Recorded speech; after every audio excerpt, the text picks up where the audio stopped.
समय है भिक्षा मांगने का। भिक्षा नहीं मांग रहा सामने, मैं तो केवल इतना जानना चाहता था कि राजगृह का प्रमुख द्वार यही है ना? हाँ, यही है प्रमुख द्वार। जाओ जाओ जाओ। हे, रुको रुको रुको रुको। किंतु इस समय नगर में प्रवेश संभव नहीं है। कोई विशेष कारण है स्वामी? हाँ, संध्या पश्चात नगर द्वार बंद हो जाता है। स्वयं श्रेणी बिंबिसार भी प्रवेश नहीं कर सकते। परंतु क्यों? लिच्छवियों का भय जो है। हाँ, मेरा पात्र कहाँ गया? कहाँ गया मेरा पात्र? वो रहा मेरा सुरा पात्र। तब तो यहीं प्रतीक्षा करनी होगी। प्रियोगे भिक्षु, क्षमा सामने। ये बार बार सौम्य किसे कहते हो? मेरा नाम करालक है, करालक। मैं मछुआरा हूँ, नगर हाट में मछली बेचता हूँ। अब वो जो 3 कोस की दूरी पर कोलित ग्राम है ना, मैं वही रहता। क्या हुआ?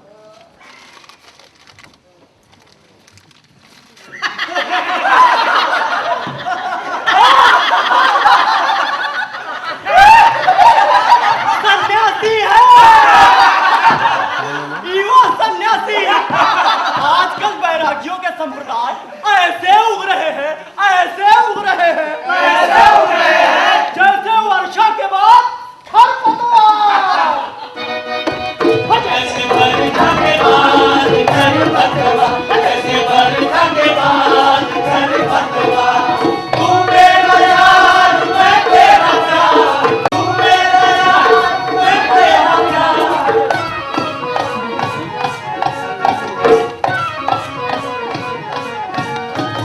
तेरे लिए जागी मैं रात रात भर, तेरे लिए जागी मैं रात रात भर।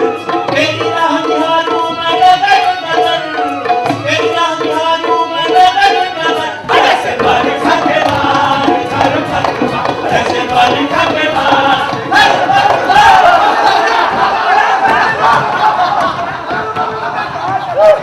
आपके नगर में रस है सामने? अब भी रस खोजते हो श्रमण, तो 2 घूंट पी क्यों नहीं लेते? भाई, सुरा वर्जित तो नहीं तुम्हारे संप्रदाय में। मेरा अनुभव कहता है कि सुरा में अद्भुत शक्तियां होती हैं। अच्छा? इसके प्रथम घूंट में रिद्धि, दूसरे घूंट में सिद्धि और तीसरा निर्वाण। आपने अपने विषय में कुछ नहीं बताया था हमें। क्या जानना चाहोगे भिक्षु? यही कि सचमुच आप वही हैं जो दिखते हैं। एक भी ऐसे व्यक्ति को जानते हो जो सचमुच वही हो जो दिखता हो? आचार्य सोम शर्मा का नाम सुना है? तक्षशिला के आचार्य सोम शर्मा? हाँ, वही। वर्षों पहले गृह त्याग कर तक्षशिला गया था। बालक ही था तब। अपना नाम बदलकर कई वर्षों तक उनके साथ रहा शिष्य बनकर। वेद, वेदांग, व्याकरण, निरुक्त 10 वर्ष तक अध्ययन किया। किंतु शास्त्रों का ज्ञान मेरी जाति नहीं बदल सका। सत्य का पता चलते ही उन्होंने मुझे निष्कासित कर दिया। अब सोचता हूँ सुमागधी के पारदर्शी जल में मछलियां मारने में जो सुख है, वो तुम्हारी न्यायिक और वैशेषिक की गुत्थियां सुलझाने में कहाँ?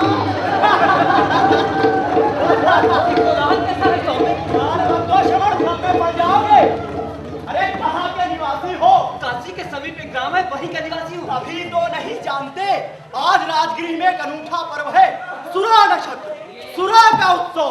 सारा नगर इसी उन्माद में है। सुरा, मांस, सौंदर्य।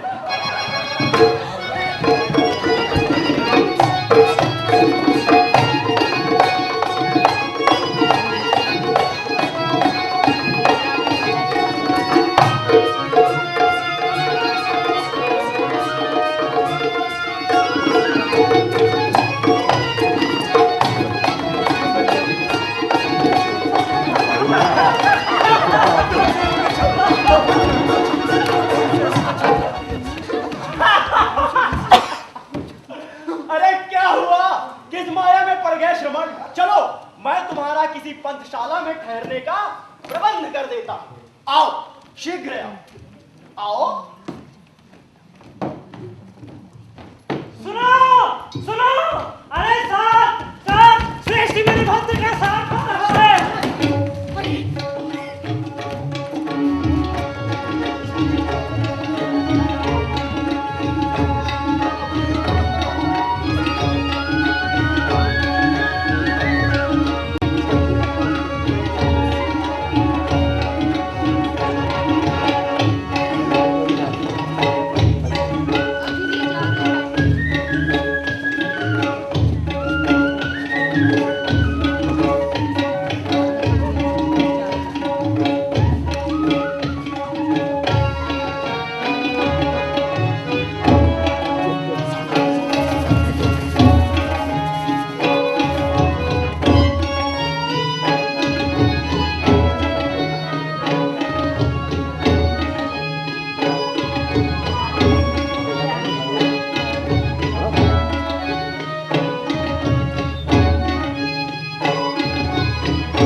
सुनो शतबाहु, शकटों को घेरे में खड़ा करके बैलों को मुक्त कर दो और हाँ, कुछ व्यक्तियों को प्रहरी नियुक्त कर दो।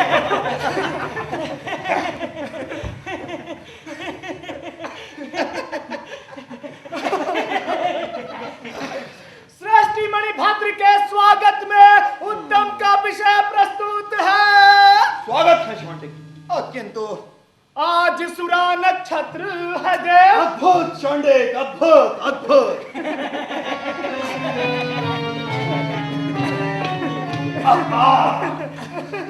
देवों का अनुग्रह है कि हमारा साथ बिना किसी बड़े व्यवधान के सकुशल लौट आया, और वो भी ऐसे पावन अवसर पर। सुनो शौंडिक, स्वामी अपनी उत्तम सुरा साथ को पिलाओ, और हाँ, जो साथ के सदस्य नहीं है उन्हें भी पिलाओ। सुरा नक्षत्र आज हम यही मनाएंगे।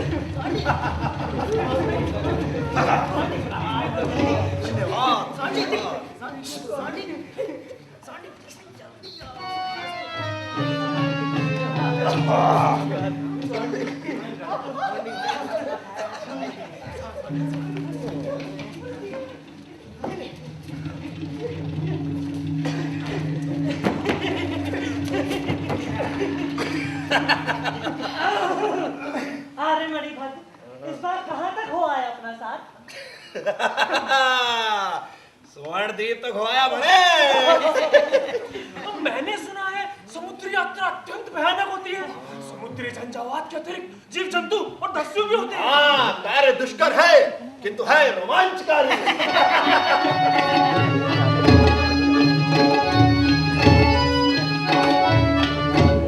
ये मणिभद्र राजगृह का निवासी है। क्यों, क्या परिचित हो इससे? यदि मैं भूल नहीं रहा तो पूर्व में मेरा सहपाठी था। काशी में हम एक ही आचार्य के शिष्य थे। इतना परिवर्तन आ गया है इसमें। परिवर्तन क्यों नहीं होगा भिक्षु? अब तुम्हारा सहपाठी नगर का प्रमुख श्रेष्ठी है। अरे जाओ जाओ, जाकर मिल क्यों नहीं लेते? जाओ।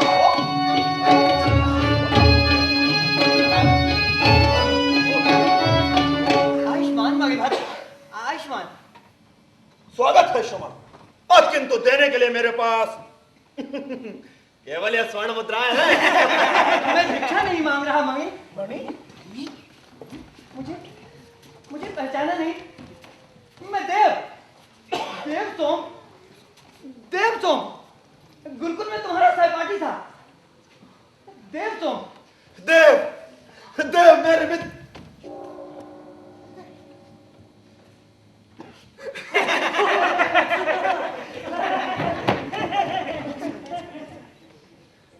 देव मेरा मित्र, स्वागत है। आओ यहाँ बैठो। मैंने कभी स्वप्न में भी नहीं सोचा था कि तुम्हें इस वेश में देखूंगा। कहो, राजगृह कैसे आना हुआ? मैं तो श्रीमान हूँ मणि। मेरे लिए किसी भी स्थान का कोई विशेष महत्व नहीं है। अपनी सुनाओ। सुखी तो हो।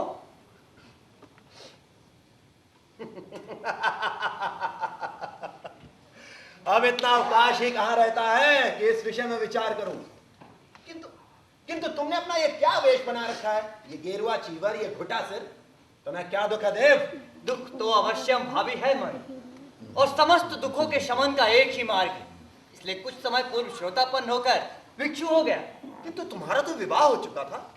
केवल स्त्री के संसर्ग से यदि समस्त अस्त्रों का नाश संभव हो तो संसार का प्रत्येक ग्रह सुखी ना हो जाए। तुम अब भी पहले की ही भांति भावुक हो देव। आओ आओ तनिक उपहार। नहीं, मैं दिन में केवल एक बार भोजन करता हूँ मणि। अपनी इस यात्रा से अत्यधिक क्लांत हो गए तुम। तनिक विश्राम करो, पुनः भेंट होगी। देव देव देव, जब तक राजगृह में हो भेंट अवश्य करते रहना मित्र। अवश्य मणि।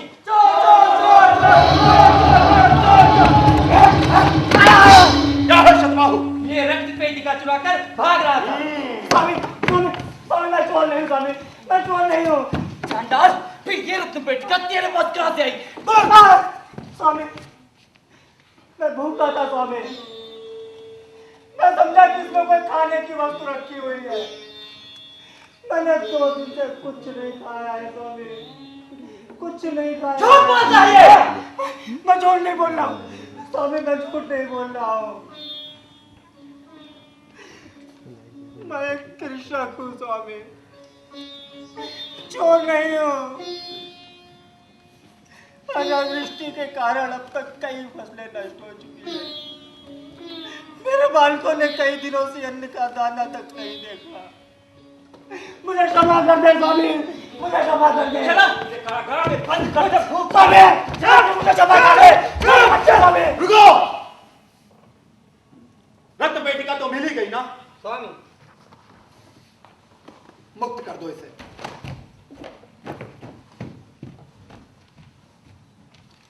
कर देंगे, मुक्त कर देंगे।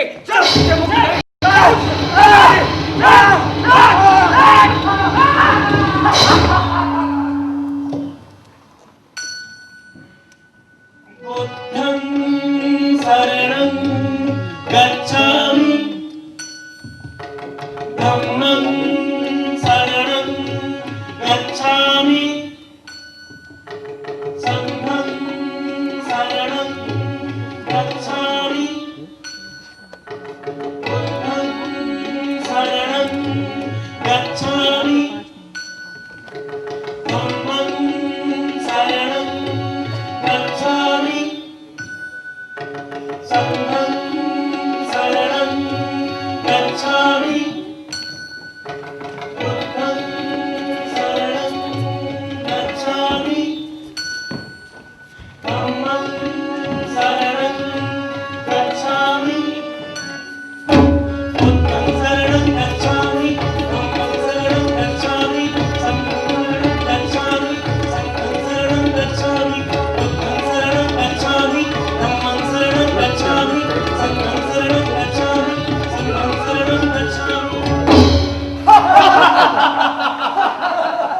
अहो भाग्य, अहो भाग्य, राजगृह के प्रमुख रत्न आज इस अकिंचन ग्रह में पधारे। स्वागत है, स्वागत है। आइए आसन ग्रहण कीजिए।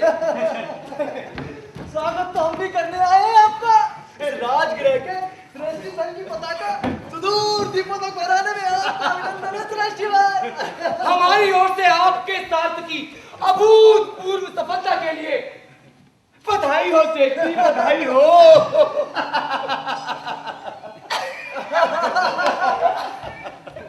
अरे मेरी सफलता तो आपकी ही शुभकामनाओं का फल है। देवों का अनुग्रह है कि जो कुछ भी पर्ण साथ ले गया था वो सब ऊंचे मूल्य पर विक्रय हो गया। कहिए, श्रेणी में सब कुशल तो है? यहाँ राजगिरी में तो सब कुशल मंगल है, किंतु ग्राम प्रांतों में अनावृष्टि से जनजीवन त्रस्त है। मैंने सुना है आप 200 सकड़ विभिन्न खानदानों के साथ लाए हैं। अनावृष्टि का समाचार मुझे मार्ग में ही मिल गया था। मेरा अनुमान था कि राजगृह में इस अन्न का मूल्य रत्नों के मूल्य से कम ना होगा। व्यापार में तो मैं सर ने कहा मुंह मांगा मोली दूंगा। अरे इतनी शीघ्रता की क्या आवश्यकता है? और फिर आज के लिए मनाई कैसी?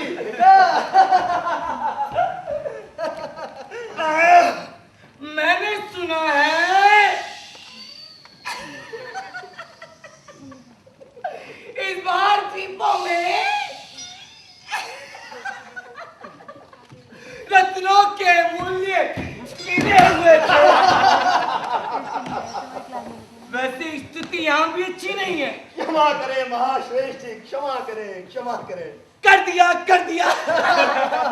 किंतु आपका अनुमान सत्य नहीं है। मगध के ग्रामीणों में बीज क्रय करने की सामर्थ्य भले ही ना हो, किंतु राजगृह के कुलीनों में आभूषण क्रय करने की शक्ति कभी क्षीण नहीं होती। तुझ मुझे ना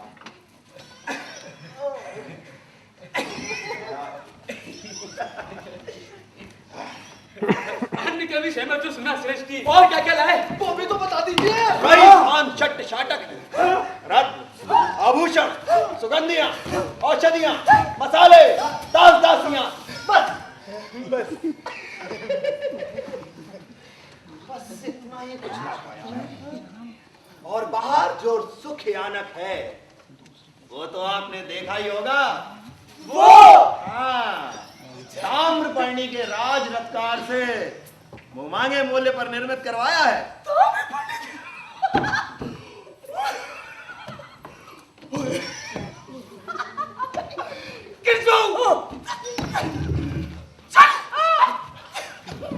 और भी मणिभद्र थके होंगे, उनका अधिक समय लेना उचित नहीं होगा।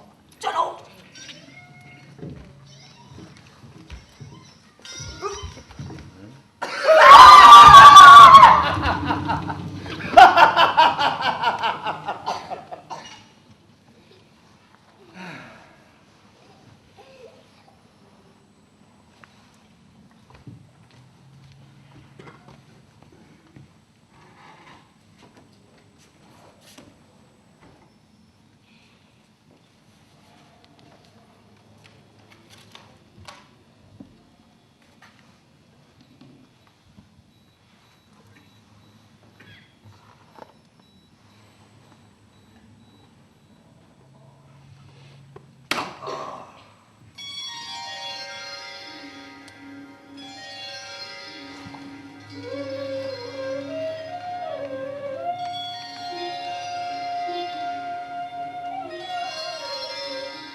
आइए स्वामी।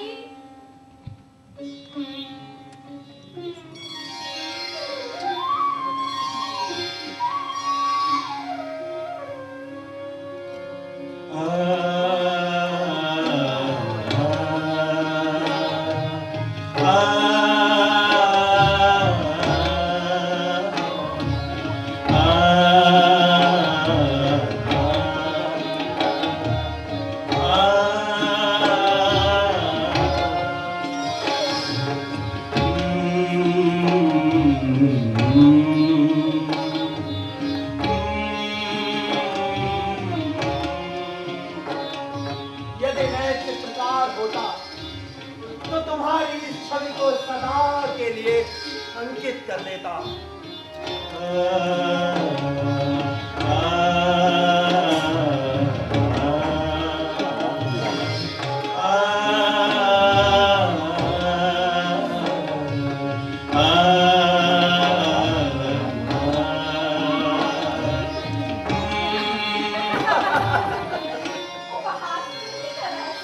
याद है रत्ने, हाँ।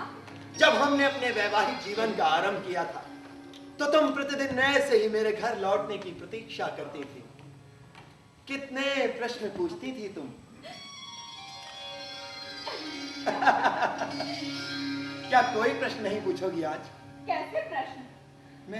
मैं तुम्हारे लिए कुछ उपहार लाया हूं। ये देखो, ये स्वर्ण हार पूरे 1 सहस्त्र गारछापड़ में क्रय किया है। सुंदर है ना? और शिविर प्रदेश का ये रावण तुम्हारी ही भांति नर्म और उष्ण और ये रत्न पेटिका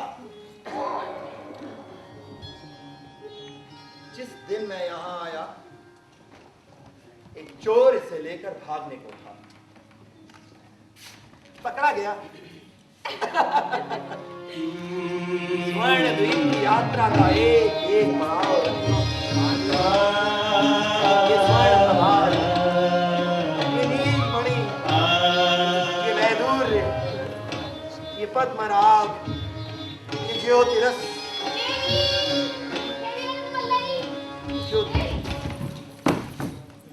क्या है श्यामा? कुछ नहीं, कुछ भी तो नहीं।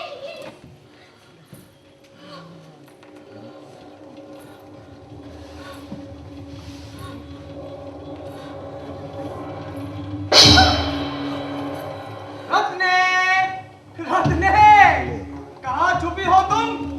क्या रुष्ट हो हमसे? रत्ने, प्रिय, रत्ने, प्रिय।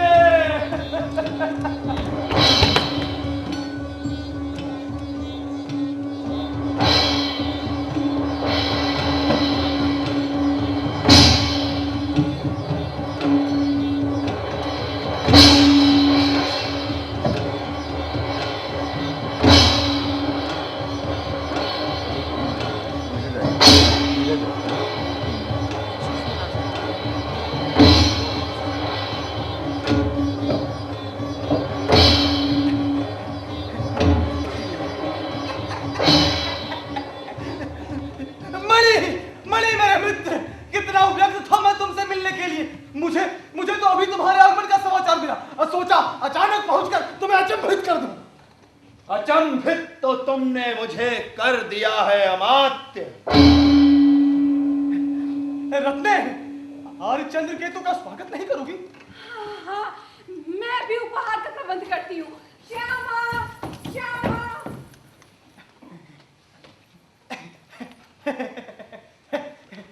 मणि, मणि, तुम्हारी यात्रा कैसी रही मणि?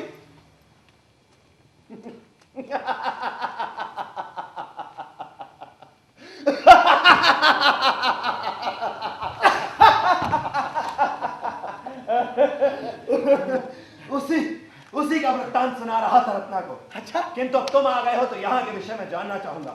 कहो, परिवार में सब कुशल तो है? परिवार में अब शेष है ही कौन मणिभद्र? तुम तो जानते हो कि पिता की मृत्यु के पश्चात केवल मैं और भगिनी विशाखा है। अरे वाह, विशाखा अब तो वयस्क हो गई होगी, क्या अब भी वैसी ही चंचल है? अत्यधिक।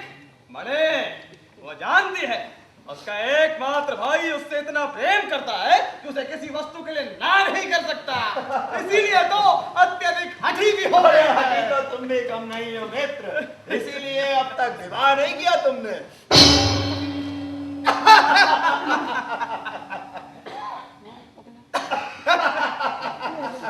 मेरी बात जाने दो मणि, अब तो केवल भगिनी विशाखा की ही चिंता है मुझे।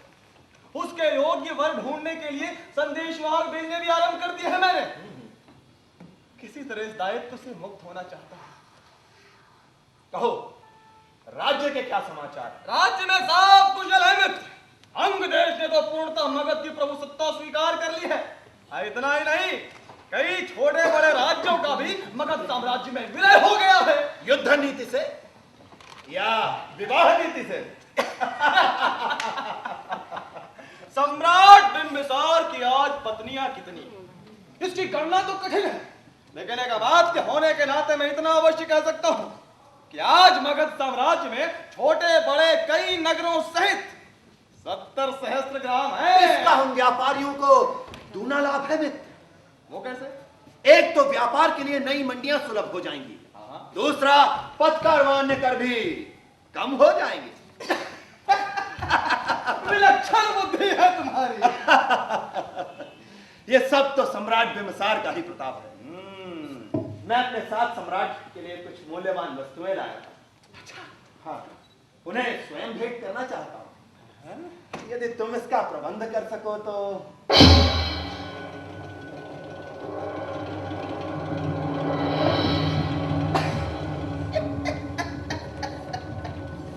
प्रबंध तो हो जाएगा। अच्छा, यदि देवी रत्नवल्लभी प्रसन्न हो तो।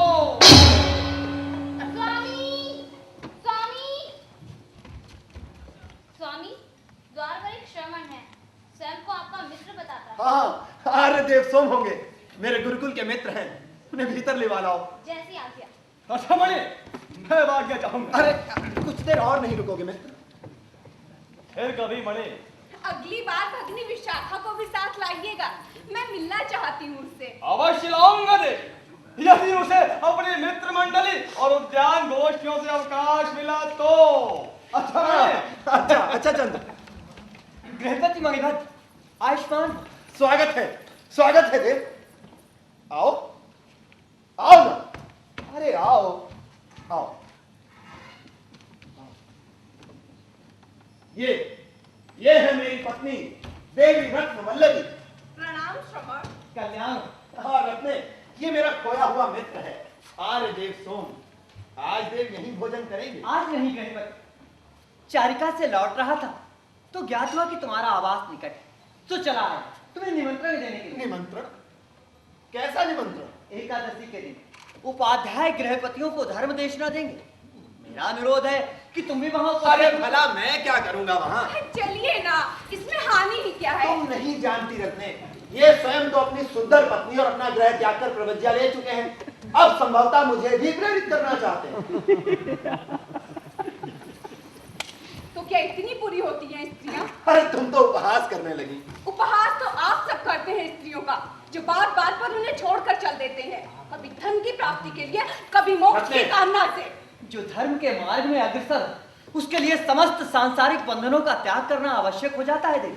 इसलिए स्त्री का त्याग करना, किंतु संघ ने हमें स्त्रियों से घृणा करने की शिक्षा नहीं दी है।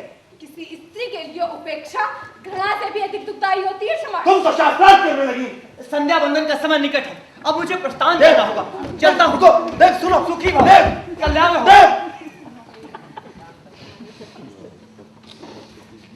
क्षमा से इतना रुक्ष होना क्या तुम्हें शोभा देता है? यदि आपको दुख पहुंचा हो तो मुझे खेद है, किंतु आगंतुक को ये अवश्य ध्यान रखना चाहिए था कि आप 1 वर्ष बाद घर लौटे हैं। किंतु अमात्य चंद्र केतु के आगमन से तो तुम इतनी विचलित नहीं हुई थी। एक अमात्य और एक भिक्षु में क्या अंतर होता है, ये मैं भली भांति जानती हूँ। और आप संभवतः भूल रहे हैं कि मेरे पिता एक संपन्न श्रेष्ठी थे। औपचारिक जीवन के नियम मैंने शैशव काल में ही सीख लिए। किंतु देव को मैंने आमंत्रित किया था, वो मेरा मित्र है। अमात्य चंद्र केतु भी तो आपके मित्र हैं, और आपकी अनुपस्थिति में उन्होंने आपके व्यापार की देखरेख में मेरी सहायता की। और राजगृह में जो आज आपकी प्रतिष्ठा है, उसके लिए भी वही उत्तरदायी है। और आज ये वे बिना पूर्व सूचना के भेंट करने आ गए, तो कौन सी विचित्र बात हो गई।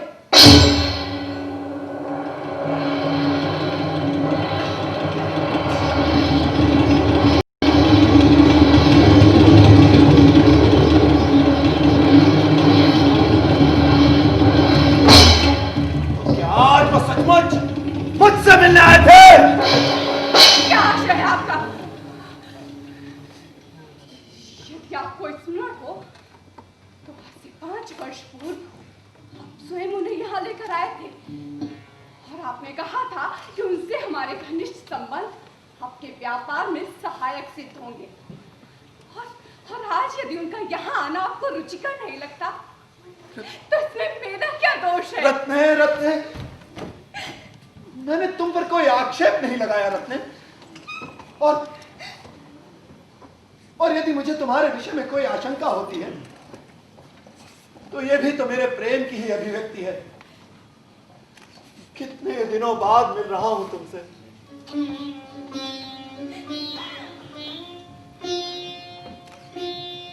श्रेष्ठी की पत्नी होने के नाते मुझे ये आभास है मैं स्त्री की दूसरी अन्य वस्तुओं की भांति आपकी प्रतिष्ठा का प्रतीक हूँ। किंतु मैं वस्तु नहीं हूँ महाश्रेष्ठी, मैं एक जीवित स्त्री हूँ। मेरा अपना मस्तिष्क है, अपनी भावनाएं हैं, और आपको उनका सम्मान करना होगा। रत्ने, मेरी बात को समझने का प्रयत्न करो रत्ने। अमात्य चंद्रकेतु मेरे मित्र अवश्य हैं, किंतु वे कैसे मनुष्य हैं ये मैं तुमसे अधिक जानता हूं।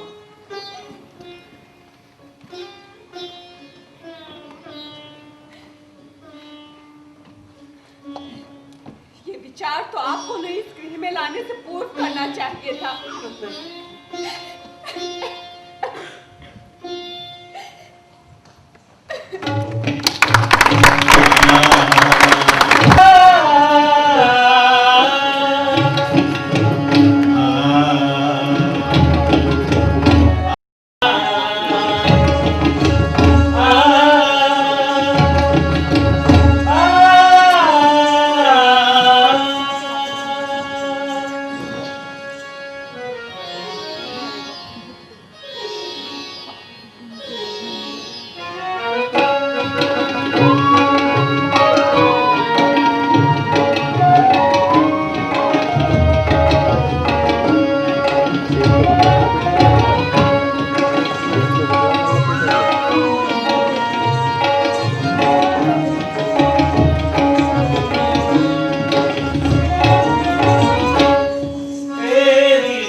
देखने से जी नहीं भरता।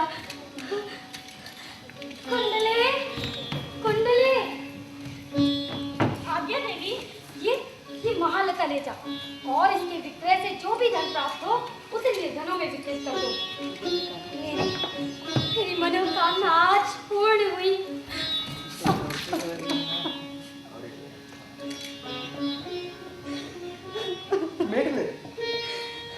मेघले, इतना हार्दिक स्वागत मत करो मेघले। क्षमा चाहती हूँ स्वामी, मैं कुछ क्षणों के लिए अपना धर्म भूल गई थी। मुझे स्मरण है कि गणिका के लिए किसी एक व्यक्ति से प्रेम करना पाप है, क्योंकि प्रेम बहुत दुख भी देता है, और मेरा कार्य है केवल सुख बांटना। मेघले, मेघला, मेरा ये आशय नहीं था मेघले। क्या बैठने को नहीं कहोगी? हाँ, किंतु इस योग्य कोई स्थान? मैं तुम्हारे लिए कुछ उपहार लाया हूँ। मेरे लिए? हाँ, खोल कर देखो। हाँ।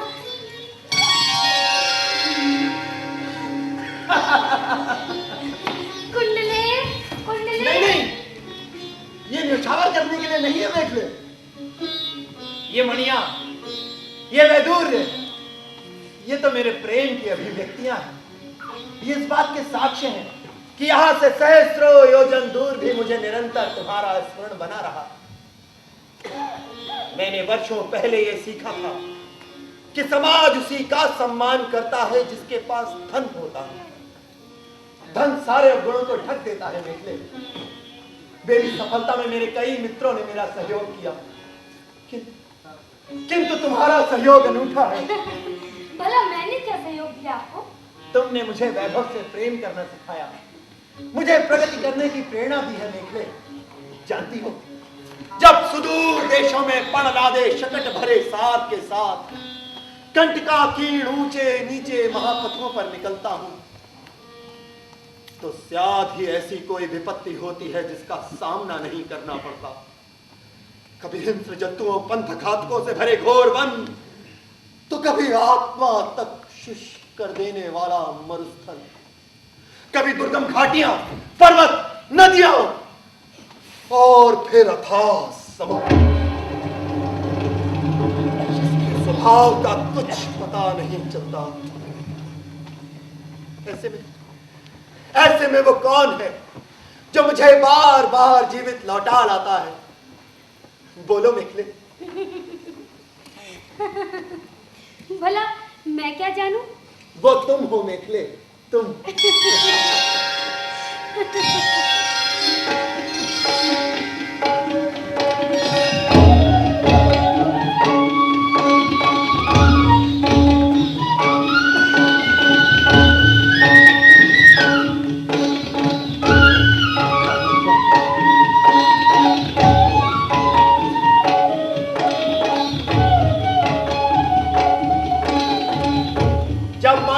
शकटों की चर मर सुनाई देती है तो लगता है जैसे तुम्हारी कटी से झूलती मेखला तुम्हारी जंघाओं से टकराकर तुम्हारे नूपुरों का उपहास कर रही हो।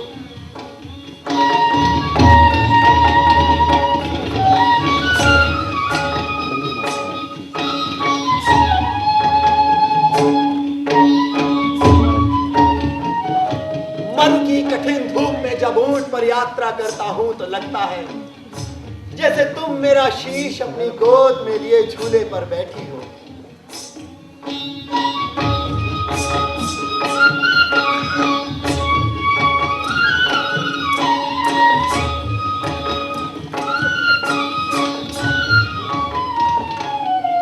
दुर्लंघ नदी के किनारे जब नरकुलों के बीच तीखी हवा बहती है तो उनकी सन सन में सुनता हूं तुम्हारा आह्लादित सीतकार।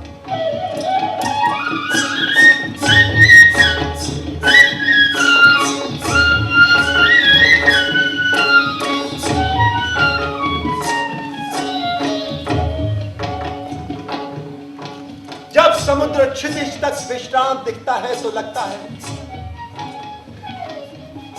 है जैसे तुम अर्धनिद्रा में हो और तुम्हारे वक्ष पर पड़ा वल्कल वस्त्र धीमे धीमे श्वास से उठता और गिरता हो।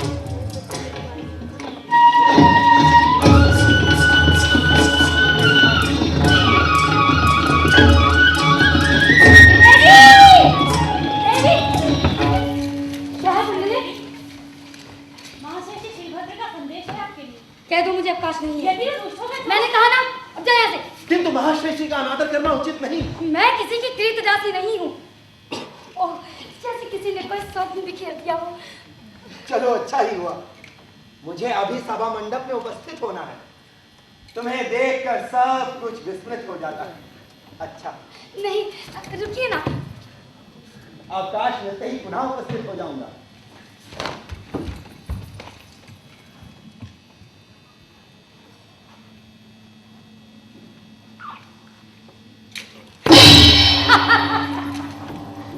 अवकाश मिलते ही पुनः उपस्थित हो जाऊंगा।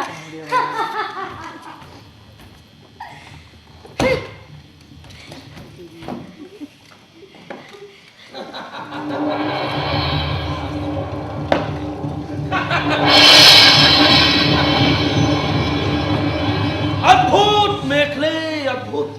तुम्हारा अभिनय अद्भुत है। कैसे कह रही थी तुम? कुंडली ये महलता तो ले जा। सच कहो मेखले, ये अश्रु कहाँ से ले आती हो तुम? उसके लिए तुम्हें स्त्री बनना होगा। तुम्हारे लिए तो मैं कुछ भी बनने को प्रस्तुत हूँ प्रिय, इसलिए तो तुम्हारे द्वार से बंधा रहता हूँ। तो क्यों कहते हो मदन? तुम्हें अब भी मुझ पर विश्वास नहीं है? कितने रूप बदले मैंने तुम्हारे लिए, कुल की प्रतिष्ठा को त्यागा, किसी की पत्नी बनने के स्थान पर गणिका बनना स्वीकार किया। अब और क्या चाहते हो मुझसे? ओहो, मैं तो तुम्हें सुखी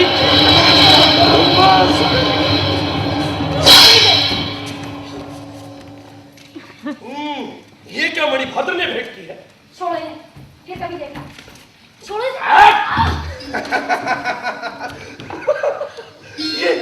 ये तो कितने आकर्षक है ना, और कितने मूल्यवान। ये मणियां, ये मुक्ता और ये माधुर्य। देवी, देवी, देवी, हमारे चंद्रकेतु आए हैं देवी।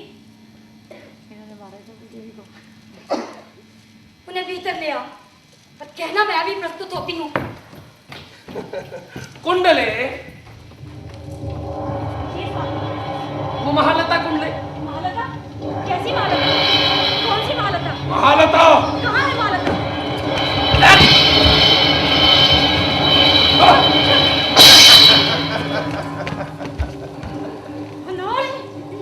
अनार्य।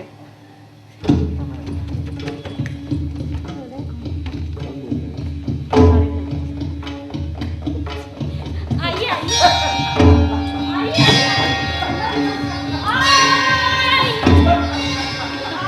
यही राम के देवी रंग निकला, अभी प्रस्तुत होती है।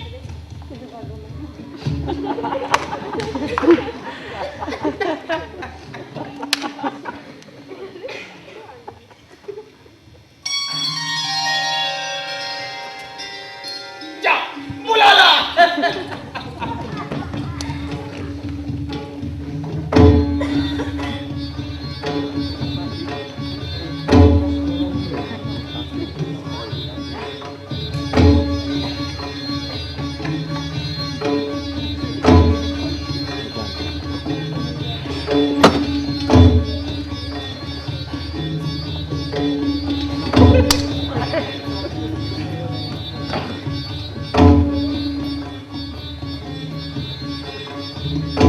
सर्वरति गुण संपन्न नगर शोभिनी देवी अरण्य मेखला को राज्य की ओर से सेवक का अभिनंदन। आसन तो ग्रहण करें अमात्य। आपके पश्चात कल्याणी। दासी को लज्जित ना करें, आसन तो ग्रहण करें। और हाँ, एक निवेदन भी स्वीकार करें। इस गृह में प्रवेश करने से पूर्व कृपया राज्य को बाहर ही छोड़कर आया करें, अन्यथा मैं अपना शुल्क आपके नाम पर राज्य से उपग्रहण करने लगूंगी। अमात्य राज्य का सेवक होता है प्रिय, इसी नाते राज्य की अग्रगणिका का भी आसन तो ग्रहण करें अमात्य। प्रतीत होता है जैसे देवी अरण्य मेखला आज प्रसन्न नहीं है। गणिका को रुष्ट होने का सौभाग्य नहीं होता अमात्य। तो फिर इस उपेक्षा का क्या कारण है? मुझे प्रसन्नता होती यदि तुम मुझे अमात्य के स्थान पर केवल चंद्र कहती। चंद्र।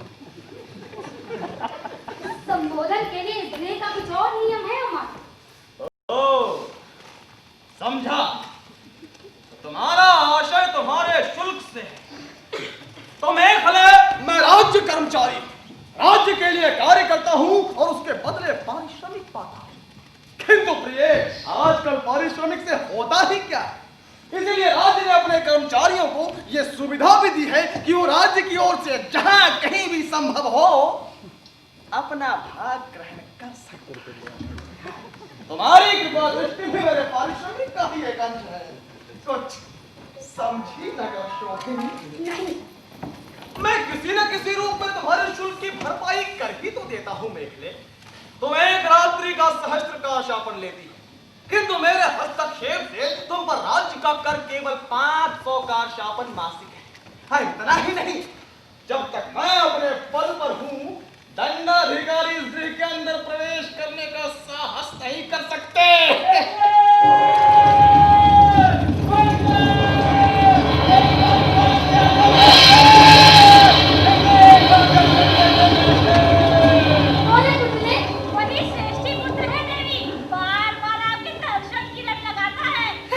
एक बार मिल क्यों नहीं लेती निरीह से? तुम्हारा प्रेमी लगता है। ये कोई आश्रम नहीं है माते जो जहाँ यहाँ चला आया। किंतु ये तो श्रेष्ठी पुत्र है। इसका पिता महाश्रेष्ठी था, किंतु इस मूर्ख ने अपनी पैतृक संपत्ति और अपना व्यापार सब कुछ नष्ट कर दिया और अब ये ऋणी है। नष्ट कर दिया या तुम पर न्यौछावर कर दिया?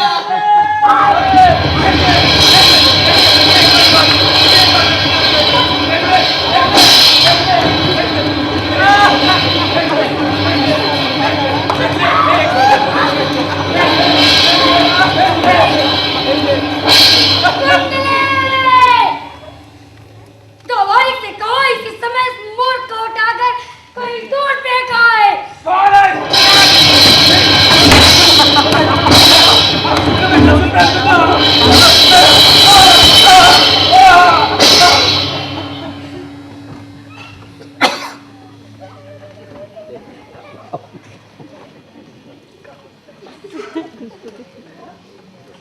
निष्ठुरता देखकर हृदय कांप जाता है।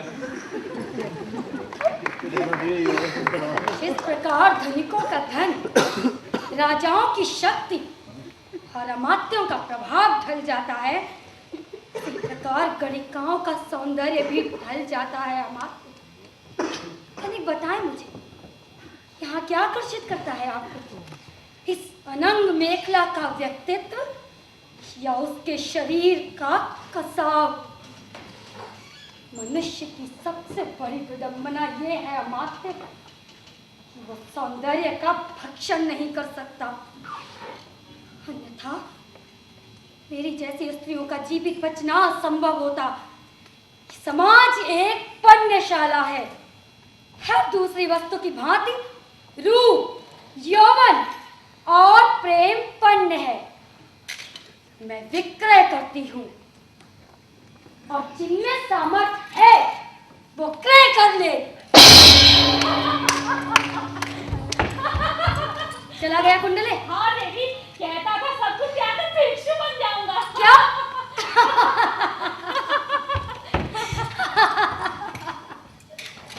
देखा माते, इस नगर शोभिनी का प्रभाव। श्रेष्ठी पुत्र भिक्षु बनने चला है। धर्म महामात्य से कहिएगा कि उनके स्पर्धा मुझसे है।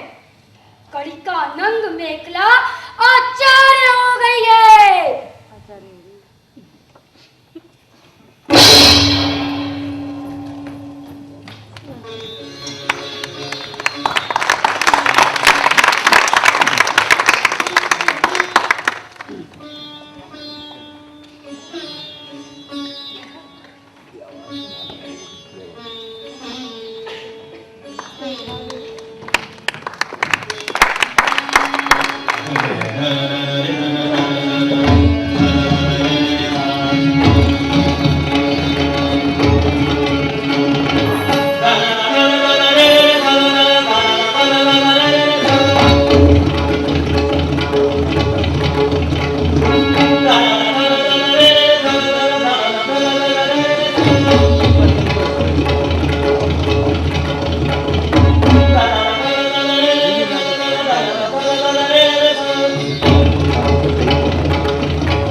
श्रीमती होंगी और वही अंग के महाआद्य का भी चुनाव करें।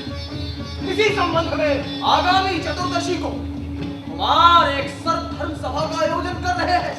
कुमार वहल्ले की धर्म सभा। इसमें हंसने की क्या बात है मदन? सम्राट बिंबिसार की धर्म में जो अभिरुचि है वो तो तुम जानते ही। इसीलिए कोई भी धर्म हो वो राज्य में आश्रय पाता है। सम्राट को प्रसन्न करने का धार्मिक अनुष्ठानों से उपयुक्त कोई कार्य नहीं।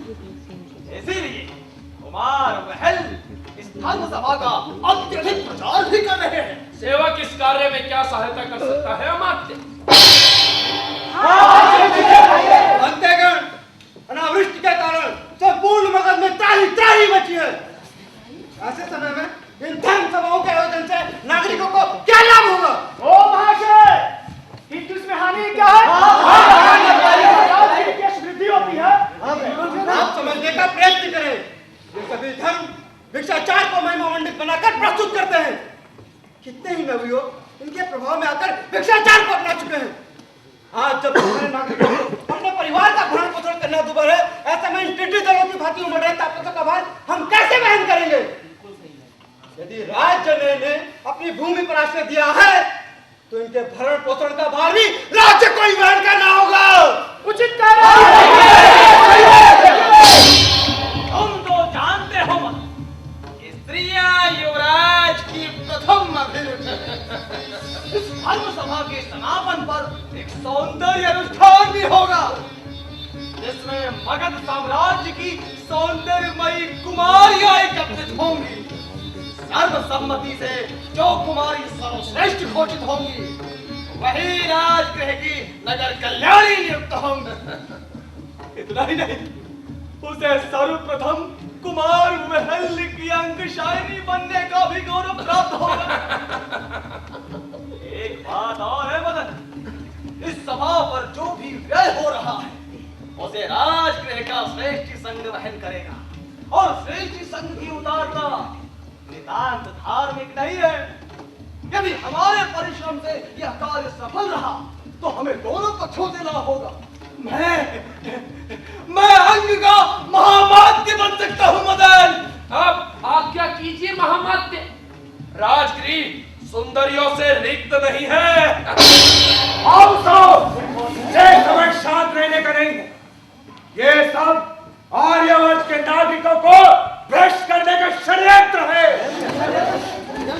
याद रहे, यदि ये संप्रदाय मगध की भूमि पर अपना वर्चस्व स्थापित करने में सफल हो गए तो ना तो इस धरती पर धर्म होगा और न सारे संस्कारों का हनन होगा।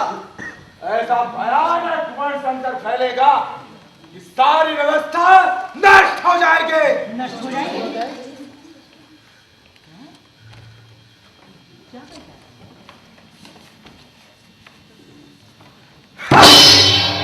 तुम्हारी क्षमता पर मुझे विश्वास है मदन।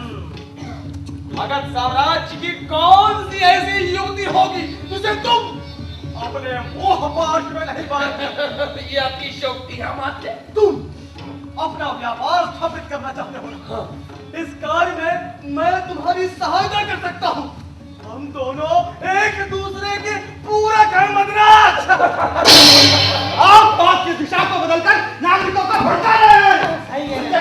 ये मगध की धर्म व्यवस्था का नहीं, अर्थव्यवस्था का प्रश्न है। संत की एक ही दिशा होती है, जय अनावृष्ट है, जय दुर्भिक्ष। ये धर्मों के कारण है। ये क्रांत धर्मों ने देवताओं को सुमित किया है। ये आरंभ है। मैं चेतावनी देता हूं, यदि समय रहते आप लोगों ने ध्यान न दिया तो भयानक परिणाम होंगे। भयानक।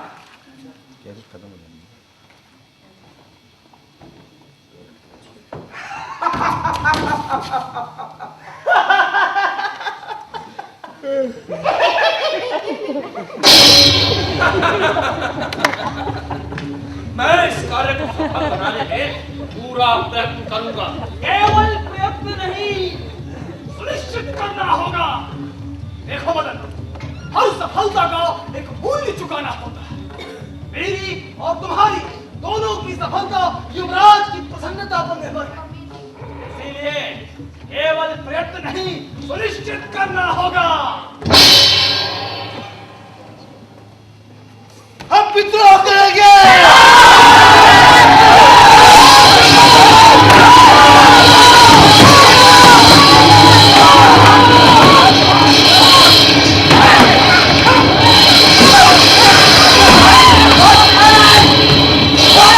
विद्रोह करेंगे, दंडनायकों के आगे क्षण ठहर नहीं सके, विद्रोह करेंगे, सारी मछलियां गिरा दी, विद्रोह करने आए हैं, विद्रोह करेंगे, विद्रोह। अरे हटो यहाँ से। कौन है तू? कौन है तू? कौन है तू? अच्छा, इस मछली के लिए यहाँ पर बैठी थी तुम्हारा? मैं इसके लिए यहाँ नहीं बैठी। ये बैठी थी। क्या नाम है तुम्हारा? चारुकेशी। चारुकेशी? ये तो यहाँ का नाम नहीं है। कहाँ की निवासी हो? काशी के समीप एक ग्राम है, वहीं की। यहाँ अकेले आई हूँ। अरे अरे अरे रो मत पुत्री, देखो ये महानगर है, यहाँ आए दिन दंगा फसाद होते हैं। वैसे तुम आने का कारण बता पाती तो संभवतः तुम्हारी सहायता कर सकता। मैं अपने पति की खोज में आई हूँ। तो क्या वो किसी व्यापार के संबंध में आए हैं? नहीं। तो तुम्हें क्या कर चले आए हैं यहाँ? नहीं, मैं भिक्षु बन गया है। सत्यानाश। क्या नाम है तुम्हारे पति का? आर्य देवसो। देवसो? देखो तुम्हें यदि आपत्ति न हो तो मैं तुम्हारे ठहरने का प्रबंध नगर श्रेष्ठ मणिभद्र के यहाँ कर देता हूँ, और कल हम दोनों मिलकर बौद्ध शिविरों में तुम्हारे पति को ढूंढेंगे। आपका बहुत उपकार होगा। अरे कोई बात नहीं पुत्री, आओ आओ आओ आओ आओ आओ आओ आओ।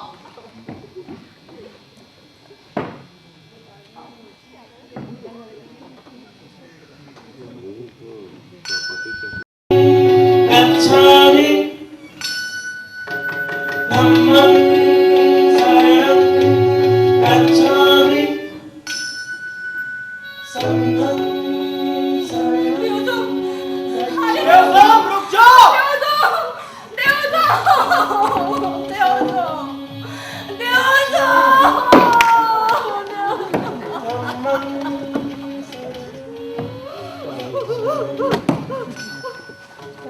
शांत हो जाओ पुत्री, शांत।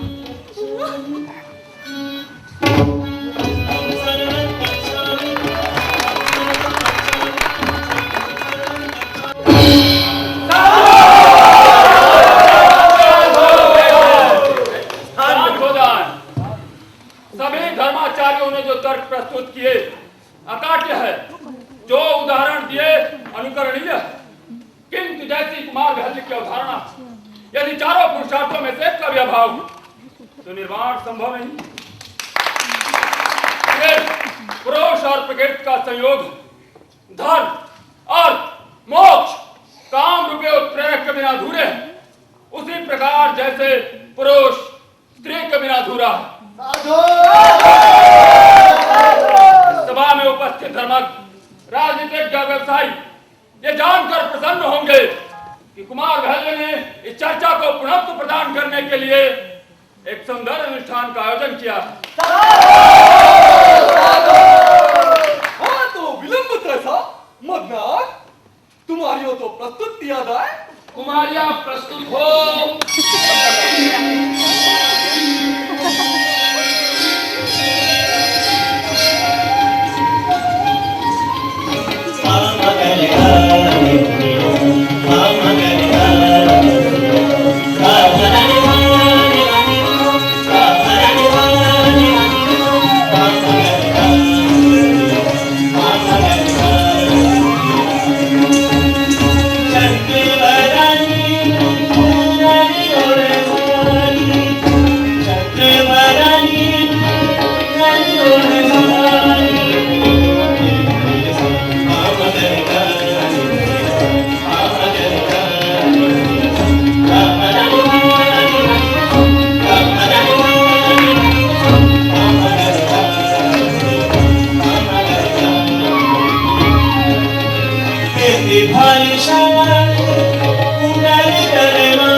दोनों ही दुख का कारण है। किंतु ये उपदेश तो सामान्य जनों के लिए है बनते। वो जैसे गणिका के विषय में शाक्य मुनि का क्या संदेश है? शास्त्रा के लिए मनुष्य मात्र में कोई भेद नहीं है, उनकी दृष्टि में सब एक। इसे असभ्यता ना समझे, किंतु मनुष्य तो समाज ही बनाता है। जिसको जो स्थान देता है उसे वही निर्वाह करना होता है। जिस प्रकार बहुत से बीच समुद्र में भी जल से विलीन रह जाते हैं, उसी प्रकार समाज के बीचों बीच रहकर मैं भी समाज से परे। आप राज्य की नगर शोभनी है, सम्मानित है, समाज से बाहर नहीं है। सत्य तो यह है बनते कि मैं मात्र एक गणिका हूँ। समाज के नियमों की सीमा मेरे द्वार पर आकर समाप्त हो जाती है। ये सत्य है कि आयोजनों में, गोष्ठियों में और समृद्ध परिवारों में मुझे आमंत्रित किया जाता है, किंतु मात्र एक कौतूहल के रूप में। ये मेरा सम्मान तो ना हुआ बनते। आज वे के इन कुलीन नागरिकों की भीड़ में मेरा औचित्य केवल एक वस्तु का होता है, एक दर्शनीय वस्तु का। और इसीलिए समाज से मैं अपना शुल्क उगाती हूँ, क्योंकि ये सम्मान मेरे रूप, मेरी अवस्था पर निर्भर करता है।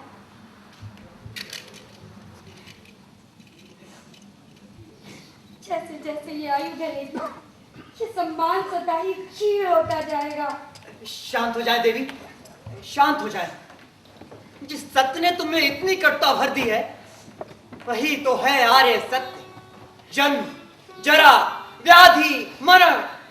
मनुष्य जन्म लेते ही मरण की ओर गमनशील होता है। वो शैशव हो अथवा यौवन, सब मृत्यु की ही विभिन्न अवस्थाएं।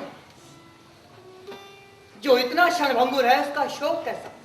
ये केवल भौतिक वस्तुओं का मोह है जो मनुष्य को सुख में आसक्त करता है, और वो इस मोह के दलदल में धंसा अस्त्रों से सिक केवल दुख भोगता है। क्षमा करें देवी।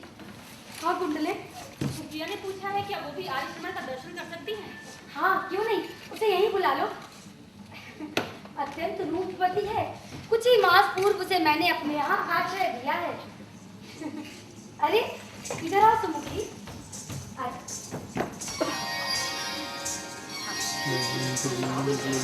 जाओ प्रणाम करो। कल्याण वस्तु।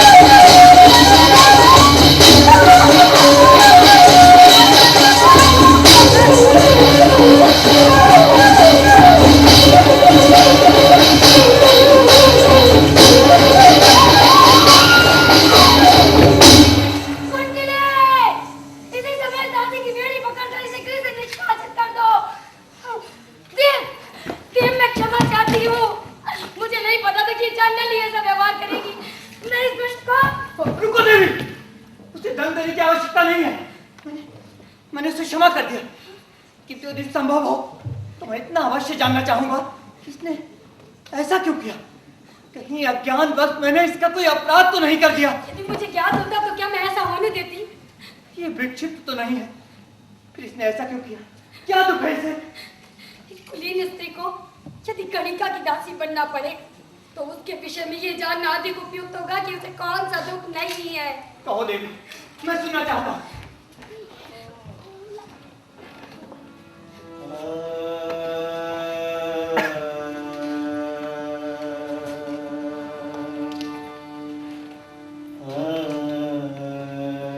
इसका विवाह हुए 1 वर्ष भी ना बीता था कि इसका पति इसे त्याग कर भिक्षु बन गया। इसे दुर्भाग्य का कारण बताकर सास ससुर ने घर से निकाल दिया। ये तो आपको ज्ञात होगा बनते कि एक निष्कासित आरक्षणीय स्त्री के लिए ये समाज एक बर्बर पशु से कम नहीं होता। एक के बाद एक आतताई ने इसे अपनी वासना का साधन बनाया।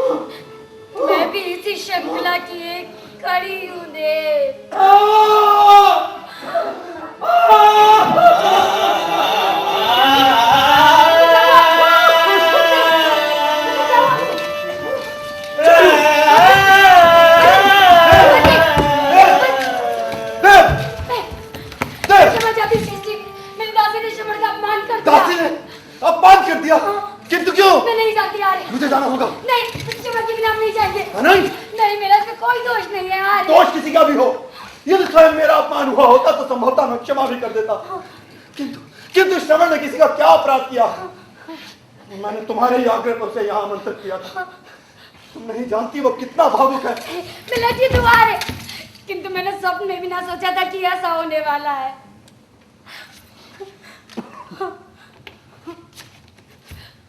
अब हमारे कुछ भी सोचने से लाभ भी क्या? क्या देव हमें क्षमा कर देगा? ओह,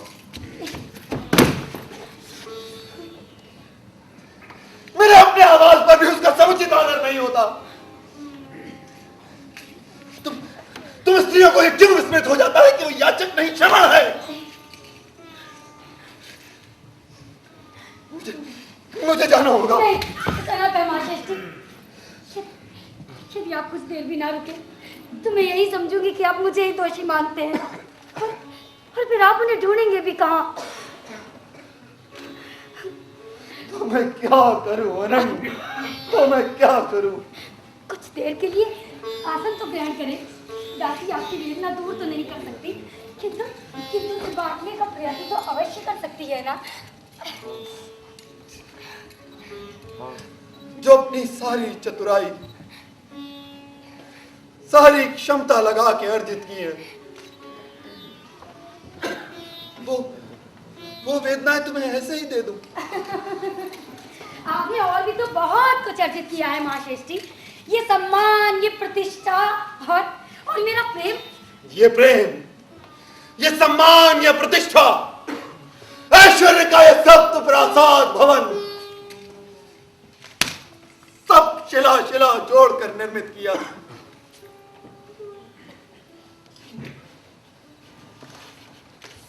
किंतु देखता हूं कि एक बहुखंडी कारागार निर्मित हो गया है, जैसे कोई मकड़ी अपना पाश बुनते बुनते स्वयं ही उसमें उलझ गई हो। नहीं निकले, नहीं। ये महाश्रेष्ठ सफलता को बहुत निकट से जानता है। जब लेखा पूर्ण होता है तब क्या होता है व्यापार में लाभ हुआ या हानि। आज जब अपने जीवन का लेखा देखता हूं तो केवल यही सत्य सामने आता है कि सफलता मैंने बहुत ऊंचे मूल्य पर क्रय की है, बहुत ऊंचे मूल्य पर। सुना क्या स्वामी, समृद्धि और प्रतिष्ठा यदि अपने परिश्रम से अर्जित की गई हो तो इसमें हानि ही क्या है? नहीं मेघले, समृद्धि अहम की तुष्टि तो करती है किंतु सुख नहीं देती।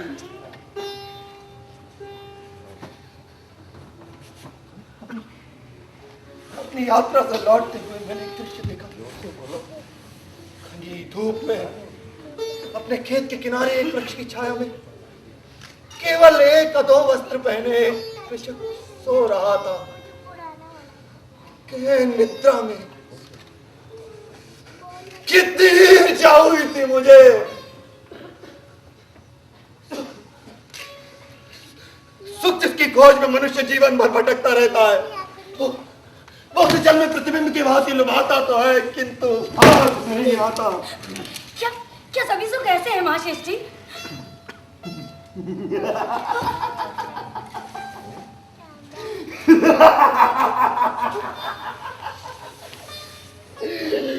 कैसा विचित्र पाखंड है।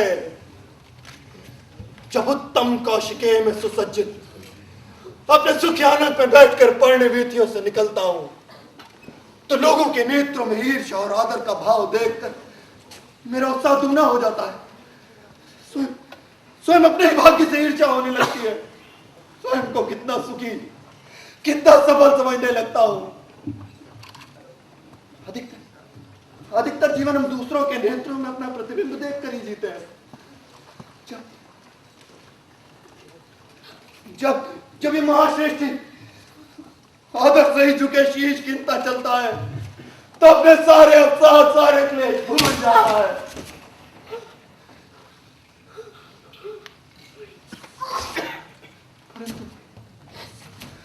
परंतु मनुष्य के जीवन की सबसे बड़ी त्रासदी ये है मेघले कि स्वयं से ना तो वो छुप सकता है और ना ही बोल सकता है।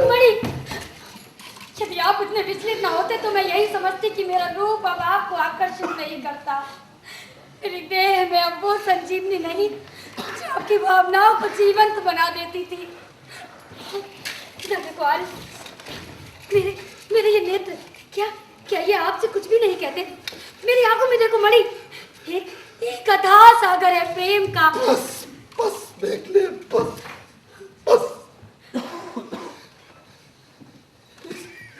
इस प्रज्वलित सागर का अब क्या करूंगा? तुम्हारे रूप का प्रभाव केवल शरीर तक है, किंतु मन तो फिर भी अछूता ही रह जाता है।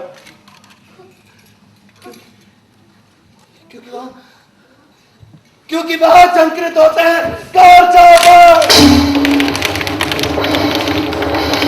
इनकी कंठन में तुम्हारे हाथ से अधिक मादकता है, इनकी सुवर्ण कांति तुम्हारे रूप से अधिक आकर्षक है।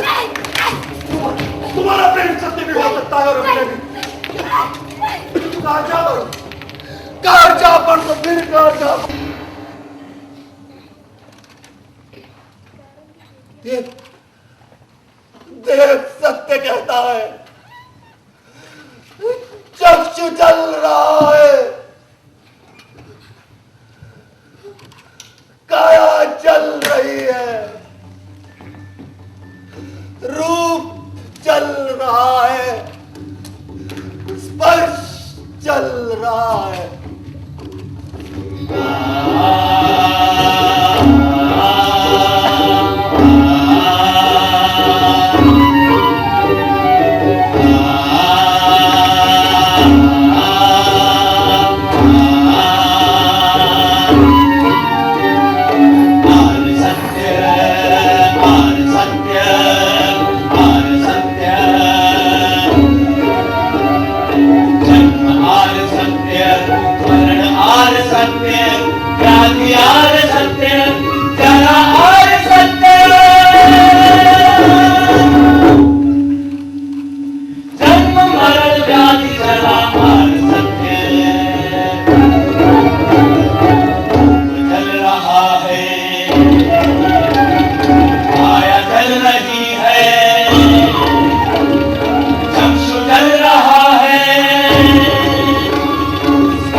भिक्षा सौंडेक, किंतु यहाँ तो केवल भिक्षा सौंडेक, भिक्षा।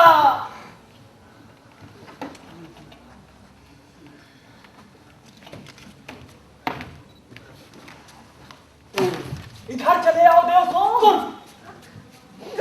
हाल श्रवणमय, कितने दिन हो गए तुम्हें देखते हुए। कहो तुम्हारी पत्नी कैसी है? उससे मिलना संभव नहीं है।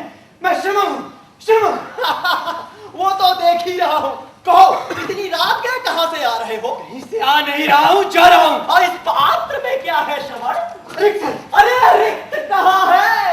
आकंठ भरा है चक्रवात से। पी जाओ भिक्षु, पी जाओ, पी जाओ, पी जाओ, पी जाओ, पी जाओ, पी जाओ, पी जाओ। ये हुई ना बात।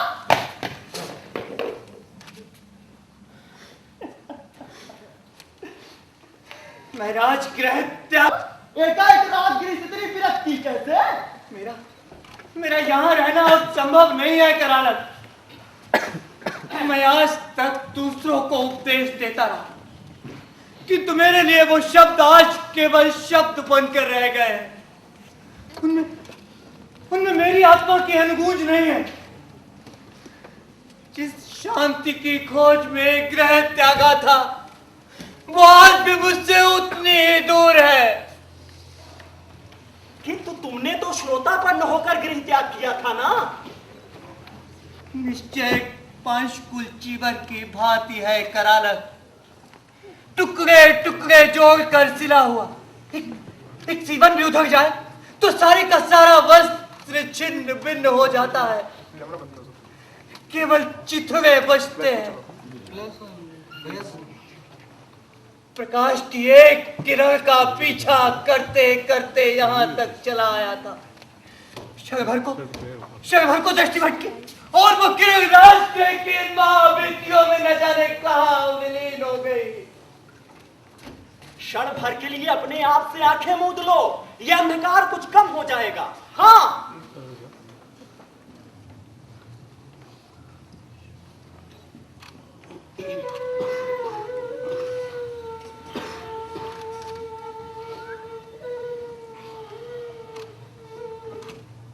कितना शांत था हमारा ग्राम।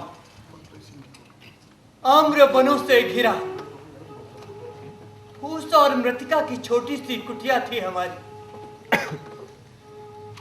हम निर्धन अवश्य थे, किंतु दरिद्र नहीं थे।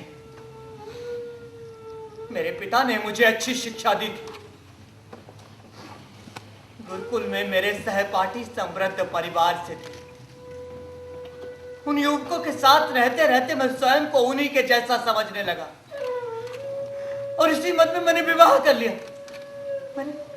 मैंने निश्चय किया था कि इतना धन अर्जित करूंगा कि जीवन में दरिद्रता की परछाई भी नहीं आ सकेगी।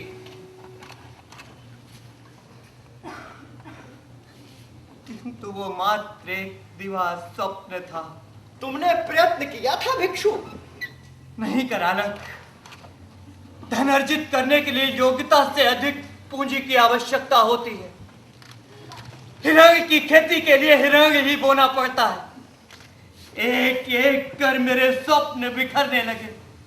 जिसे इतने प्रेम से विवाह करके लाया था, वो दिन रात दरिद्रता के पाट में पिसने लगी। जान से बहुत प्रेम करता था मैं।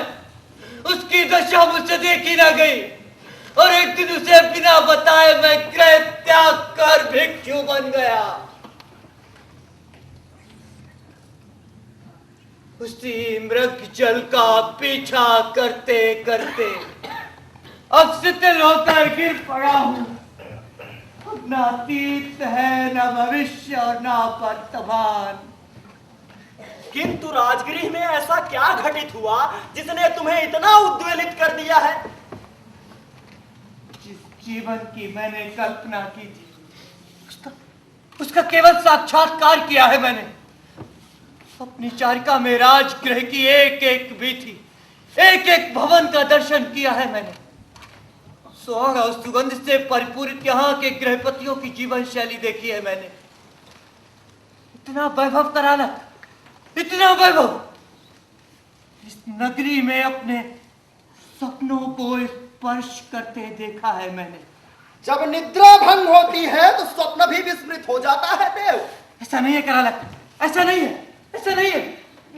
मेरी पूर्व स्मृतियां मुझे पुनः यंत्रणा देने लगी। मैं न चाहते हुए भी स्त्रियों के निमंत्रण स्वीकार करने लगा। उनके समीप मुझे एक विचित्र संतोष का अनुभव होने लगा। कितनी बार अपने आप से लगा हूं मैं, किंतु नहीं। चारू के शब्द, उसकी छवि, उसका स्पर्श, उसके साथ में अंतरंग छल मेरी आत्मा को मथने लगे। मैं एक बार फिर अपने आप से हारना नहीं चाहता था करालक, इसीलिए मैंने उस दिन चारू से मिलना स्वीकार कर दिया। अपनी भावनाओं को नियंत्रित कर लिया था मैंने। तो एक हतभागिनी दासी ने मेरे रहस्य निश्चय को खंड खंड कर दिया। तनिक सोचो करालक, जो प्रेम स्त्री सहज रूप से अपने प्रेमी को देती है, उसका क्रय विक्रय कैसे आराम हो जाता है? वो कौन लोग हैं जो स्त्री को जाने बिना, उससे प्रेम किए बिना केवल उसके शरीर की कामना करते हैं? एक स्पंदनहीन शब्द मात्र से क्या भला सुख मिल सकता है? नहीं करालक, मैं चारू को उस दासी की भांति निशाए कैसे छोड़ दूं? नहीं, चारू, इस भीरुता से तुम्हें क्या मिलेगा श्रमण?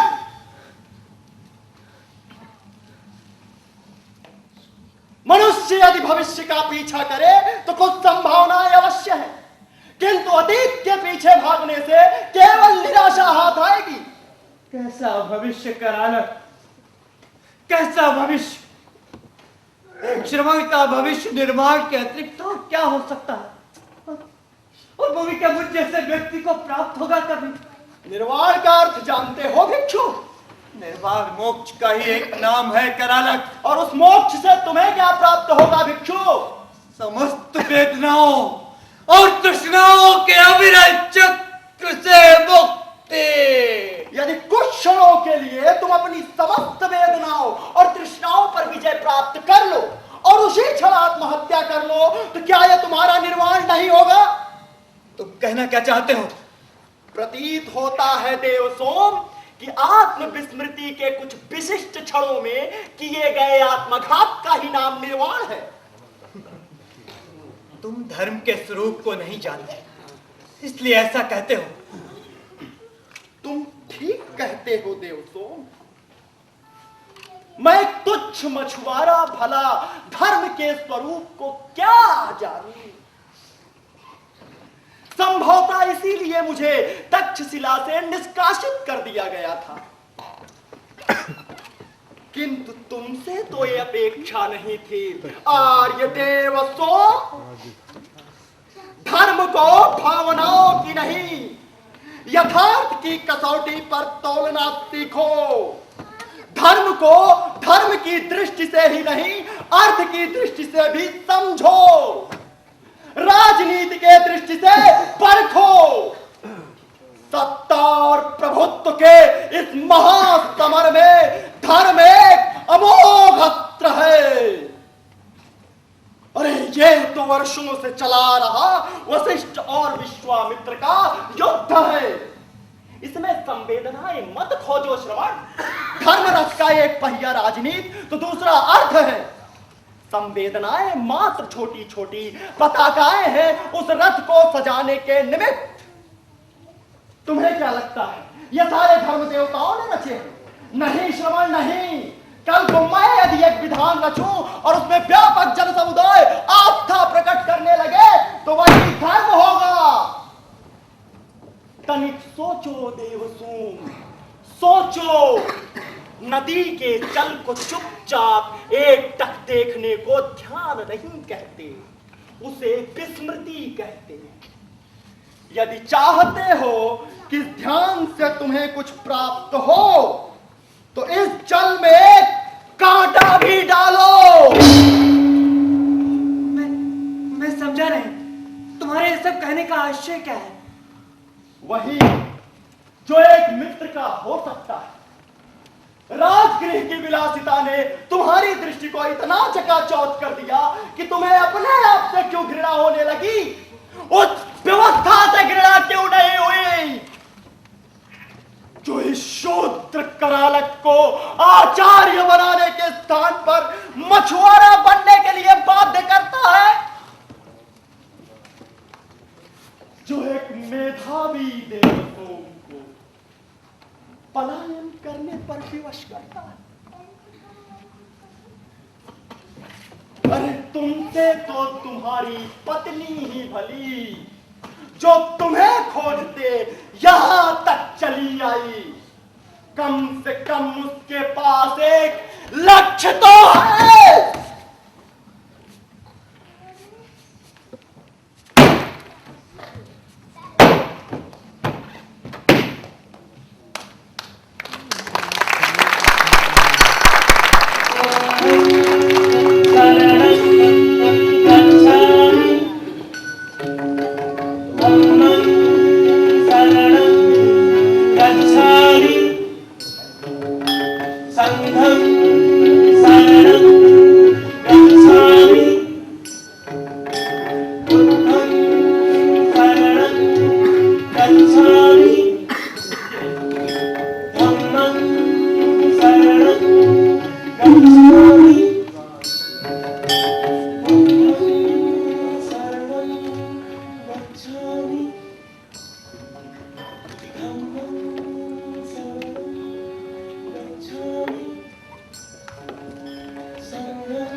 देवी रत्नवल्लरी को सेवक का अभिवादन।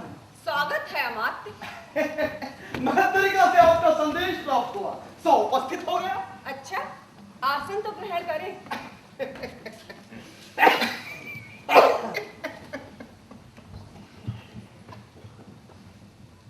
आपने बुलाने का कारण नहीं बताया? बहुत दिन हुए थे, आपके दर्शनों से वंचित थी। भय था कहीं आपको मेरी मुखाकृति तो नहीं विस्मृत हो गई। आपका मुखमंडल विस्तृत होने की वस्तु नहीं है देवी, किंतु मैं अत्यधिक व्यस्त था इन दिनों। आपको जानकर प्रसन्नता होगी कि मैं अंग का महामात्य मनोनीत किया गया। अद्भुत महामात्य, अद्भुत। मैं तो समझी थी कि आप कहीं और व्यस्त हैं। मैं आपका आशय नहीं समझा। आप प्रतिष्ठित हैं, समृद्ध हैं, आकर्षक हैं। व्यस्तता के अनेकों कारण हो सकते हैं। कहिए, भगिनी विशाखा कैसी है इन दिनों? आपके इन प्रश्नों का उत्तर देना ना तो आवश्यक है, ना ही इसका अवकाश है। आप सही नहीं जाएंगे जब तक मुझे मेरे प्रश्नों का उत्तर नहीं मिल जाता। बैठिए।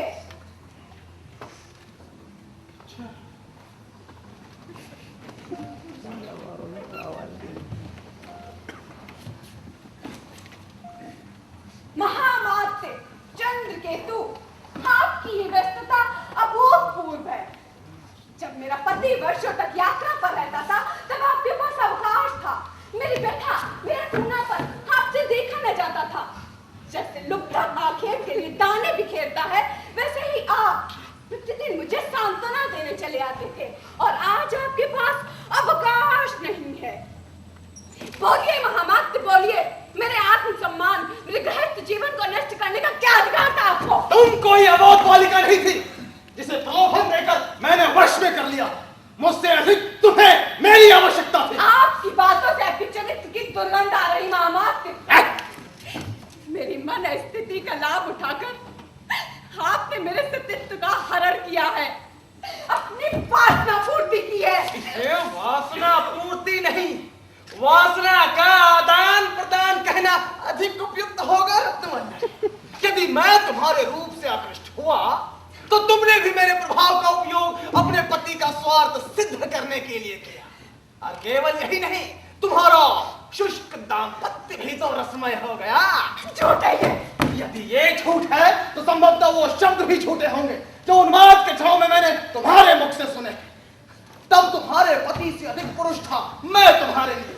मेरा स्पर्श तब तुम्हारी आत्मा के उन अनछुए तारों को झंकृत कर देता था जो सदा से नीरव थे। स्मरण है ना तुम्हें? स्मरण है तुम्हें? या एक एक शब्द दोहराऊं? चला तो जाऊंगा, लेकिन तुम्हें इस अवस्था में छोड़कर जाने की जगह नहीं होती। तुम्हारे शब्दों में तिरस्कार है, लेकिन नेत्रों में वही आमंत्रण, वही अनुनय।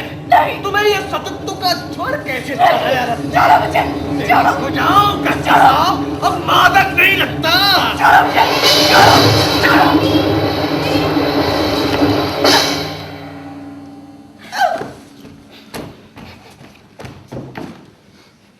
देवी, भिक्षु संघ द्वार पर उपस्थित है।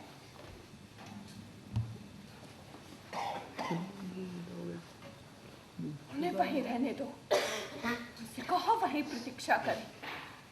मैं भी स्वयं आती हूँ। जैसी आज्ञा।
तुम्हारे आभूषणों पर क्या मेरा कोई अधिकार नहीं है? यह संपत्ति क्या केवल तुम्हारी है? ये संपत्ति मैंने अर्जित की है मदन, इसलिए इसके भोग अथवा दान का अधिकार भी सिर्फ मेरा है। कितना शीघ्र तुम्हें सब विस्मृत हो गया। ये सुख, ये वैभव तुम्हें मेरे कारण प्राप्त हुए हैं। और खरीदा होने का सम्मान भी।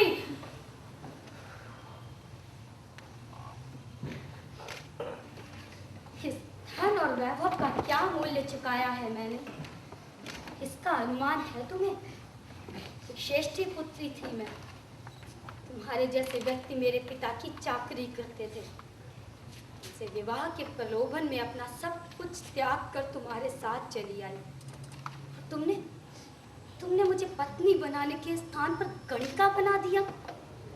जिस प्रेम के मद में अपना आत्म सम्मान तक त्याग दिया मैंने, उसे तुमने पण्य बनाकर राजगिरी की बिगली समृद्धि के हाथों बेच दिया। कितने निर्लज्ज हो तुम।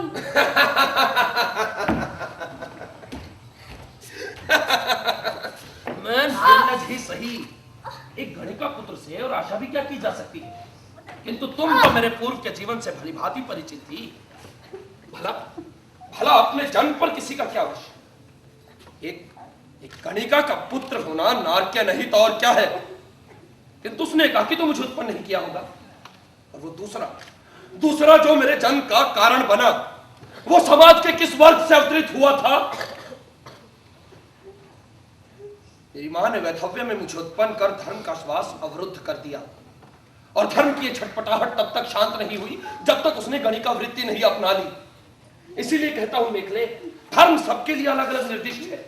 उसके गणिका बनते ही सब कुछ सामान्य हो गया, क्योंकि तब धर्म उसे धिक्कार कर निश्चिंत रह सकता था। लेकिन तुम तो उच्च कुल में जन्मी थी। तुम्हारे संस्कार को क्या हुआ? तुम्हारी वृत्ति तुम्हारी ढाल है मेखले, उसे त्यागोगी तो नष्ट हो जाओगी। नष्ट हो जाने दे मुझे। तुम्हारे इसी प्रेम के मद में जो मार्ग मैंने अपनाया था, उससे वापस लौटना संभव नहीं था। और अपने इस अवनति को मैं तुम्हारे प्रेम की वेदी पर एक तुच्छ बलि मात्र समझती थी। तुम क्या जानो मदनाक्ष, जिस देह को मैंने अपनी पूरी श्रद्धा के साथ तुम्हारी संपत्ति समझा था, उसे जब प्रथम बार कुछ स्वर्ण मुद्राओं के बदले एक परिचित को सौंपा था, तो कैसा लगा था मुझे? लगा जैसे कोई हिंस पशु मेरे शरीर से मेरी आत्मा को झिंझोड़ कर नोच कर फेंकना चाहता हो। कितने तटस्थ होकर मैंने अपने ही शरीर को मरते हुए देखा था। कह तो ऐसे रही हो जैसे तुम्हें इन सबसे कोई सुख ही ना मिलता। कितना सहेज कर रखती हो अपने रूप को। ये श्रृंगार, ये आलेपन क्या केवल मुझे दिखाने के लिए है? मेरा श्रृंगार क्या केवल मेरे सुख की अभिव्यक्ति है? तुमने मेरे सारे घाव अनावरित कर दिए हैं मदनाक्ष। वीथियों के किनारे पड़े कुष्ठ ग्रसित जर्जर याचकों को देखा है कभी? रक्त और क्लेद से भरे अपने सड़ते गलते अंगों पर वो स्नेह लेप नहीं लगाते, उन्हें उघाड़ कर रखते हैं, क्योंकि उनके यही विगलित विभत्स अंग उनकी जीविका के साधन होते हैं। होने की बात मैं भी अपने रूप को सहेज कर रखती हूँ। तुम क्या जानो गणिका होना क्या होता है? एक साधारण स्त्री के लिए प्रौढ़ होना जीवन की एक अवस्था से दूसरी में प्रवेश करना हो सकता है, किंतु एक गणिका के लिए सूखा टूट भर रह जाना, जिस पर कभी गिद्ध भी नहीं बैठते।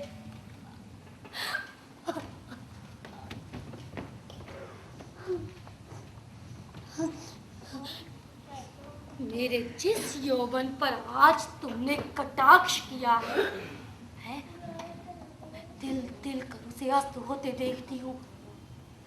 तो जाके कसाओं के भीतर छिपी झुर्रियां मेरा उपहास करती हैं।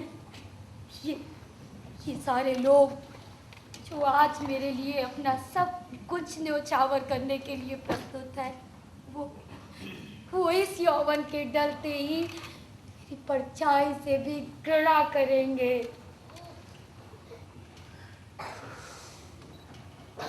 नहीं, मुझे ऐसा जीवन नहीं चाहिए। मुझे मुक्ति चाहिए, मुक्ति।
द्वंद किससे है? जानती हूँ तात, किंतु मैं अंतिम प्रयास किए बिना नहीं जाऊंगी। क्या वे सब यही एकत्र होंगे? हाँ कल्याणी, नगर के 9 प्रवर्जित अपने उपाध्यायों के साथ इस द्वार से वेणुवन में प्रवेश करेंगे। कैसा विचित्र समय है।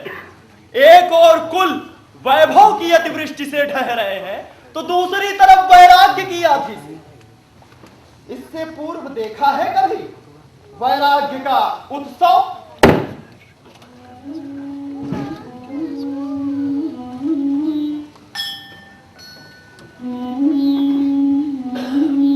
कैसे मंत्रमुग्ध बैठे हैं सब, जैसे श्वास भी ना लेते हो,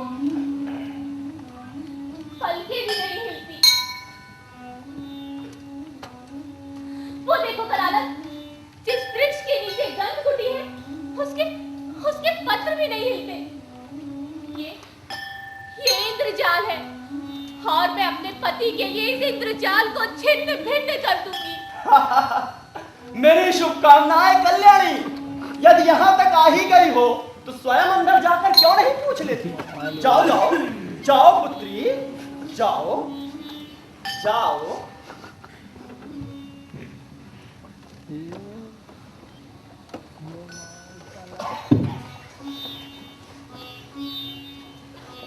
नहीं गदालत, नहीं, भय होता है मुझे। इस द्वार के पार जाने से भय होता है मुझे।